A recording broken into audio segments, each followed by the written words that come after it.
상위권으로 상승하라. 상상국어 우리 친구들 반갑습니다. 상상국어 상상쌤입니다. 6학년 친구들 만나고 있습니다. 자, 이번 시간에는 이 단원 이야기를 간추려요 볼 건데요. 오늘은 이제 그 중에서 이야기 구조를 생각하며 요약하는 방법 알기입니다. 제목이 간추려야죠. 그래요. 그래서 요약하기를 알아보는 거예요. 간추리는 것이 요약하는 거죠. 자, 그렇다면 오늘의 핵심어는 무엇일까? 오늘의 핵심어는 구조입니다. 구조. 구조라는 말을 국어사전에서 찾으면 부분이나 요소가 어떤 전체를 이룸이라고 나와요. 우리가 여기 오늘 이 시간에 이야기 구조를 생각해 보자라고 했는데, 그렇다면 이야기 구조라고 하는 것은 이야기의 각 부분이나 요소가 어떤 이야기의 전체를 어떻게 이루고 있는지, 그렇죠. 이것을 살펴보자라는 겁니다. 이야기 구조는 좀 정해져 있어요. 모든 이야기가 이와 같은 구조로 짜여져 있다. 이렇게 볼 수 있는데요. 자, 그렇다면 핵심어와 관련된 오늘의 개념 살펴봐야겠죠? 자, 오늘의 첫 번째 개념은 이야기 속 사건의 흐름 살펴보기입니다. 자, 이야기 속 사건의 흐름을 어떻게 알 수 있을까? 우선 이야기를 읽을 때 이야기 속 사건의 흐름을 생각해 보는 거예요. 그리고 이야기 속 사건의 흐름을 정리해 보고 이야기에 나오는 인물의 말과 행동을 보고 난 뒤에든 자신의 생각이나 느낌을 쓰고 친구들과 이야기를 나누어 보는 겁니다. 그러니까 우리가 읽어보는 한 편의 이야기는 하나의 사건으로만 되어 있는 것이 아니라 이제 그 하나의 사건이라 하더라도 이 사건이 맨 처음에 어떻게 시작해서 어떻게 발전해서 어떻게 끝나는가까지 잖아요. 그렇다면 그 흐름을 정리할 수 있어야 한다라는 것이죠. 뭐 답이 여러 개인 질문을 만들어 보면서 질문에 대한 답을 찾으면서 또 흐름을 정리해 볼 수 있습니다. 왜 이런 일이 일어나는지, 만약 자신이라면 어떻게 했을지, 또 어떻게 하면 문제를 해결할 수 있을지, 이와 같은 질문과 그에 대한 답을 찾으면서 사건의 흐름을 파악할 수 있어요. 자, 오늘의 두 번째 개념은 이야기 구조를 생각하며 요약하는 방법 알기입니다. 정말 중요한 내용. 사실 이 단원에서 가장 중요한 내용입니다.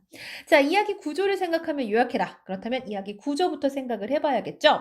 앞서 선생님이 이야기 구조는 좀 정해져 있다고 했는데 대체로 이야기 구조는 발단, 전개, 절정, 결말 이렇게 네 가지 단계로 이루어져 있어요. 자, 먼저 발단에서는 이야기의 사건이 시작되는 부분이 바로 발단입니다. 사건이 시작되는 부분. 자, 그러면 이제 전개는 사건이 본격적으로 발생하고 갈등이 일어나는 부분이 바로 전개예요. 절정은 사건 속의 갈등이 커지면서 긴장감이 높아지는 부분이 바로 절정이고, 결말은 사건이 해결되는 부분입니다. 이렇게 이야기는 발단, 전개, 절정, 결말로 이루어져 있습니다. 자, 그렇다면 이제 요약을 해봐야 되는데 우리가 이번 시간에 이야기를 요약할 거잖아요.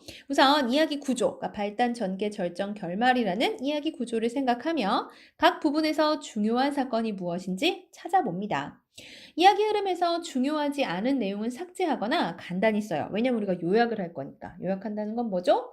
중요한 내용을 간추리는 거죠?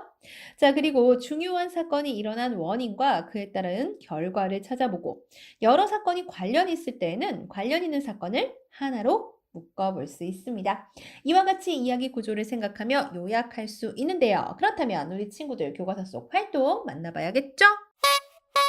자, 첫 번째 활동은 이야기 속 사건의 흐름 살펴보기와 관련된 활동입니다. 황금사과라고 하는 지문을 읽어볼 거예요. 글의 종류는 이야기이고요. 글의 특징은 황금사과가 열리는 사과나무 때문에 두 동네 사이에 다툼이 생겨 담을 쌓고 미워하게 된다는 내용으로 욕심을 부리지 말고 서로 대화하고 소통하자는 주제가 담긴 이야기입니다. 자, 이와 같은 주제를 어떤 흐름으로 정리하고 있는지 알아보도록 하겠습니다. 자, 먼저 글 1에서는 두 동네 가운데에 있는 사과나무에 황금 사과가 열렸고 두 동네 사람들은 황금 사과를 서로 가지겠다고 땅바닥에 금을 그었다라고 하는 내용인데 마치 이야기를 전해주듯이 글이 진행되고 있어요. 오래전 일이야. 사과나무가 있었어. 눈여겨보지 않았어. 이렇게 전해주듯이, 들려주듯이 전하고 있기 때문에 훨씬 더 편안하게 재미있게 이야기를 읽어볼 수가 있네요. 자, 좀 더 자세한 내용을 살펴보면 이제 어디에서 일어난 일인가 그 공간적 배경을 보자면 어느 작은 도시에 있는 두 동네에서 일어난 일입니다. 어떤 사건이 일어났나 중요한 사건을 보자면 두 동네 가운데에 있는 사과나무에서 황금사과가 열리는 거예요. 야 이거 얼마나 정말 상상만 해도 얼마나 즐거운 일이에요 여러분. 그런데 이 사과나무가요. 좋은 일이 아니었습니다. 세상에 그전에는 사이좋게 잘 지내던 두 동네 사람들이 엄청나게 싸우게 됐어요. 그 싸우게 된 까닭이 바로 이 황금사과 때문입니다. 바로 황금사과를 서로 가지려고 했기 때문이죠. 그래서 결국은 이제 땅바닥에 금을 그었어요. 그래서 넘어오지 말기로. 왜냐면은 이 사과나무가 두 동네 딱 한가운데 있어서 땅바닥에 금을 딱 그어서 오른쪽에 열리는 사과는 윗동네, 왼쪽에 열리는 사과는 아랫동네에서 갖도록 하자. 그러면 우리가 싸움이 일어나지 않을 거 아니냐 해서 금을 딱 그었습니다. 자, 이제 싸움은 일어나지 않았을까요? 아니에요. 결국 두 동네 사람들은 황금 사과를 서로 가지겠다고 울타리를 세우고 담을 높게 쌓았는데 나중에는요, 이 담을 세운 까닭을 점점 잊어버리게 되고 미워하는 마음만 남았다고 해요. 자, 어떤 일이 있었는지 좀 더 자세히 보면 자, 앞서 그 욕심 때문에 서로 싸우게 되었잖아요. 그래서 더 이상 싸우지 않도록 하기 위해 금을 그었다고 했는데 아유, 세상에 약속을 어기는 사람들이 생겼어요. 금을 막 넘어가기 시작을 한 겁니다. 그러니까 어때요? 앞서보다 더 큰 싸움이 막 벌어지겠죠. 다시 싸움이 일어나자 사람들은 이렇게 하기로 합니다. 담을 쌓아요. 그리고 작은 문이 달린 나무 울타리를 세우고 보초를 세우고 담을 넘어가는 사람이 있나 감시까지 합니다. 자, 여기까지 내용을 통해서 우리가 알 수 있는 이 두 동네 사람들 어때요? 욕심이 많죠. 황금사과. 참 없었을 때보다는 있는 게 좋은 건데 이 사과에 열리는 황금 그 사과 열매 때문에 막 싸우고 난리가 났습니다. 그리고 이제 서로를 막 의심한다는 것을 알 수 있네요. 그런데 문제는 이제 막 보초도 세우고 이러면서 감시를 하니까 더 이상 담을 넘는 사람은 생기지 않았는데 세월이 점점 흘러갔거든요. 담은 점점 더 높아지고. 자, 그러다 보니까 어떤 일이 생겼냐면 이거 도대체 언제부터 이 담을 세운 거야? 뭐 까맣게 그냥 잊어버렸어요. 사람들이 결국 담에 관심을 갖지 않게 된 거죠. 담을 넘는 사람이 없어지니까 보초도 사라지게 됐고. 결국은 그냥 우리 동네는 저 동네를 미워해. 저 동네도 우리 동네를 미워해. 왜 미워하는데? 글쎄, 왜 그렇지? 서로 미워하는 마음만 남게 되었습니다. 정말 이게 무슨 일인가요? 자, 이어지는 내용을 살펴보면 아이가 담 너머에 누가 사느냐고 물으면 엄마는 괴물이 산다고 했고요. 시간이 지날수록 윗동네와 아랫동네는 점점 다른 모습으로 바뀌어가게 됩니다. 자, 보시면 이제 어떤 아이가 물어요. 엄마, 저 담너머에 누가 살아요? 하고 물으면 엄마는 저 담너머에는 심술고 없고 못된 아주 나쁜 사람들이 산단다. 저 담너머에는 무시무시한 괴물들이 산단다. 뭐 이렇게 얘기를 합니다. 그러니까 그냥 정말 그냥 왠지도 모르게 서로 미워하는 거죠. 무슨 괴물이에요? 사람들이 살고 있는 건데 서로 상대 쪽은 뭐 괴물이 살고 뭐 나쁜 사람들이 산다 이런 식으로 말을 하네요. 자, 여러분 어떤 생각이 드나요? 좀 미워하게 된 까닭도 참 잊은 채 이렇게 미워하고 사는 두 동네의 모습 정말 안타깝다라는 생각이 드는데요. 자, 이어지는 내용을 보시면 한 꼬마아이가 공을 주우려고 담에 있는 문을 열었어요. 그러자 그곳에 아이들이 즐겁게 놀고 있었고 꼬마아이는 친구들에게 먼저 다가가서 말을 걸었다는 내용이 나옵니다. 자, 아이가 왜 담 쪽으로 갔는가 하면 담 쪽으로 굴러간 공을 줍기 위해서인데 거기서 열쇠 구멍으로 보니까 저 너머 그러니까 상대 마을이죠. 공을 가지고 즐겁게 노는 자기 또래 아이들이 보여요. 자, "얘들아 안녕. 내 이름은 사과야. 너희 이름은 뭐야?" 에서 끝나게 되었는데 여러분 이 다음에 어떤 내용이 이어질까요? 두 동네 사람들이 내 이름은 또 하필 사과예요. 그래요. 먼저 사과하고 손을 내밀면 이제 사이좋게 지내지 않을까요? 더 이상 무슨 황금사과도 열리지도 않았다라는 거 하는데 사이좋게 지내면 참 좋겠습니다. 이 이야기의 주제, 그래요. 욕심을 부리지 말자. 서로 대화하고 소통하자와 같이 생각해 볼 수 있네요.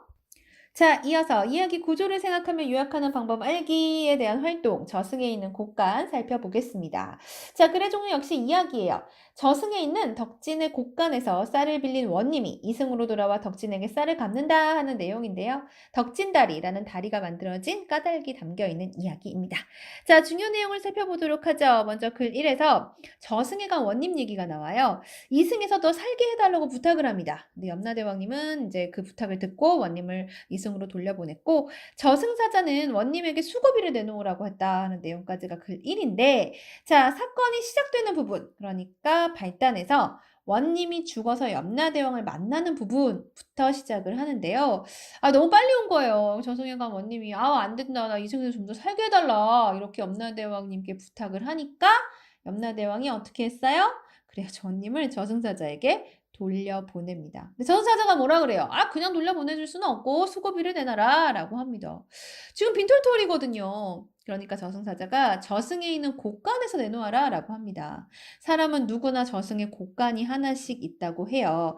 이승에서 좋은 일을 한 만큼 재물이 쌓이게끔 되어 있는데 궁금합니다. 원님의 곳간은 어떻게 되었을까요? 자, 글 2의 내용을 보시면 저승사자가 원님에게 덕진의 곳간에서 쌀 300석을 구워서 셈을 치르게 한 다음 원님을 이승으로 보내요. 그 말은 결국 원님의 곳간에는 아무것도 없었다는 건데 어떻게 된 걸까요? 그래요. 원님의 곳간에는 고작 볏짚 한 단만이 있었을 뿐입니다. 그러니까 생전에 좋은 일을 변변히 한 적이 없어가지고 곳간이 텅텅 빈 거예요. 어떡하지? 걱정을 하고 있는 원님에게 저승사자가 방법을 알려주는데요.